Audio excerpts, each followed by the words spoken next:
Right, this is going to be a test of a reflectance sensor on the sector gear. I've removed the cylinder, so it's just free spinning at the moment, and I've painted a white line on the sector gear where the cut-off lever should be. Thankfully, on the P90 gearbox, there's a window in the side of the gearbox for the external cut-off lever, so I'm using that for the reflectance sensor.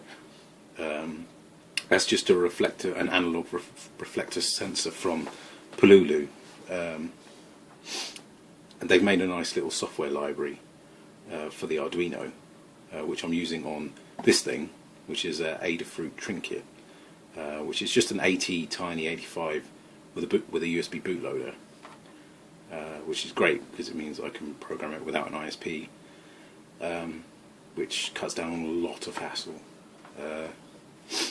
So yeah, I've just got the gearbox hooked up to the original trigger and a simple battery, and what I've done, the software on here at the moment, when it starts up, it goes through a calibration routine, which means we have to run the gearbox, and that will give a minimum black value and a maximum white value, as it were, for the sensor. And then you should be able to see, after it's finished the calibration, I've set it to flash the LED when it detects the white line, and it seems to be quite reliable. So here we go. It pulses red for the USB bootloader, but it'll go solid red when it's doing the calibration.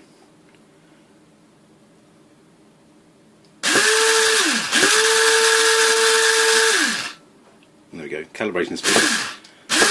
It's now flashing every time the white line goes past the sensor. So now I just need to hook that up to a MOSFET and see if we can't get some cycle completion working. That would be really nice. Anyway, cheers.